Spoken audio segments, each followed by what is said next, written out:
ವೀಕ್ಷಕರೇ, ನಮ್ಮ ಚಳ್ಳಕೆರೆ ಟಿವಿಗೆ ಸ್ವಾಗತ. ಇಂದಿನ ಪ್ರಮುಖ ಸುದ್ದಿ. ವಿಶ್ವ ಕ್ಷಯ ರೋಗ ದಿನ ಆಚರಣೆಯನ್ನ ಚಳ್ಳಕೆರೆ ತಾಲೂಕಿನ ಗೋಪನಹಳ್ಳಿ ಗ್ರಾಮದ ಪ್ರಾಥಮಿಕ ಆರೋಗ್ಯ ಕೇಂದ್ರದಲ್ಲಿ ಹಮ್ಮಿಕೊಳ್ಳಲಾಗಿತ್ತು. ಜಿಲ್ಲಾ ಕ್ಷಯ ರೋಗ ನಿಯಂತ್ರಣಾಧಿಕಾರಿ ಡಾ ಸುಧಾರ್ ಅವರು ಉದ್ಘಾಟಿಸಿದರು. ಜೀನ್ ಅನ್ನು ಪ್ರತಿಯೊಬ್ಬರು ಸೇವನೆ ಮಾಡುವುದರ ಮೂಲಕ ಉತ್ತಮ ಆರೋಗ್ಯ ಕಾಪಾಡಿಕೊಳ್ಳಬೇಕು ಎಂದಿದ್ದಾರೆ. ಇದೇ ಸಂದರ್ಭದಲ್ಲಿ ಡಾ ಬಿಂದುಶ್ರೀ, ಡಾ ರೂಪಾ, ರಘು, ಸುಜಾತ, ತಿಪ್ಪೇಸ್ವಾಮಿ, ಮಮತಾ, ಬಾಬು ರಾಜೇಂದ್ರ, ಅಶ್ವಿನಿ, ಲಕ್ಷ್ಮೀದೇವಿ ಇತರರು ಹಾಜರಿದ್ದರು.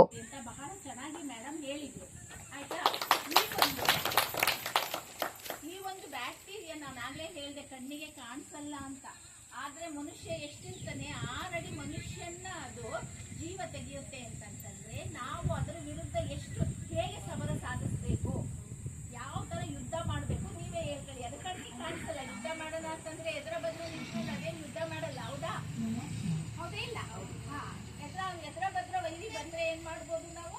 ಯುದ್ಧ ಮಾಡಿ ಸೋಲಿಸ್ಬೋದು, ಗೆಲ್ಬಹುದು ನಾವು. ಆದ್ರೆ ಇದು ಕಣ್ಣಿಗೆ ಕಾಣಿಸೋದಿಲ್ಲ. ಆಮೇಲೆ ನಿಮ್ಗೆಲ್ಲರಿಗೂ ಗೊತ್ತು, ಕೋವಿಡ್ ಎಲ್ಲ ನಮ್ಮ ದೇಶದಲ್ಲಿ ಬಂದವಾಗ, ಕೋವಿಡ್ ಬಂದ್ರೆ ಅದು ಬಂದ ತಕ್ಷಣ ನಾವೇನು ಉಸಿರನ್ನ ತಗೊಂಡ ತಕ್ಷಣ ನಮ್ಮಲ್ಲಿ ಕೋವಿಡ್ ಬಂದ ತಕ್ಷಣ ನಮಗೇನಾಗ್ತಿತ್ತು, ರೋಗ ಲಕ್ಷಣಗಳು ಕಾಣಿಸ್ಕೊಂಡ್ಬಿಡ್ತಿದ್ವು.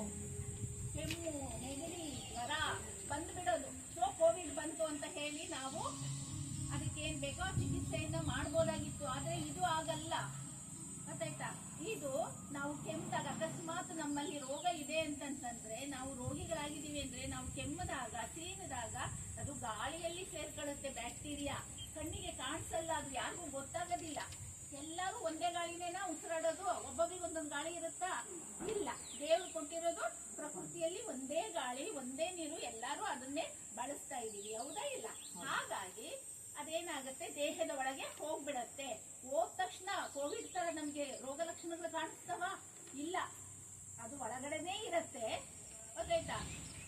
ನನ್ನ ಮಗನೇ ಮಾಡು, ಆಡು, ನೀನ್ ಆಟಗಳನ್ನೆಲ್ಲ ಆಡು, ನನಗೆ ಗೊತ್ತಾಯ್ತು. ಯಾವಾಗ ನಿನ್ ಮೇಲೆ ನಾನು ಆಕ್ರಮಣ ಮಾಡ್ಬೇಕು ಅವಾಗ ಮಾಡ್ತೀನಿ ಅಂತೇಳಿ ಒಳಗಡೆನೇ ಸುಮ್ಮನೆ ಇದ್ಬಿಟ್ಟು, ಯಾವಾಗ ನಮ್ಮಲ್ಲಿ ರೋಗ ನಿರೋಧಕ ಶಕ್ತಿ ಕಡಿಮೆ ಆಗುತ್ತಲ್ಲ, ವಯಸ್ಸಾದಂಥವ್ರಿಗೆ, ಆಮೇಲೆ ಮಕ್ಕಳಲ್ಲಿ, ಆಮೇಲೆ ಪೌಷ್ಟಿಕ ಆಹಾರ ತಿನ್ನದೆ ಅನಿಮಿಯಾ ಅಂತ ಬರುತ್ತಲ್ಲ, ಅಂಥವ್ರಲ್ಲಿ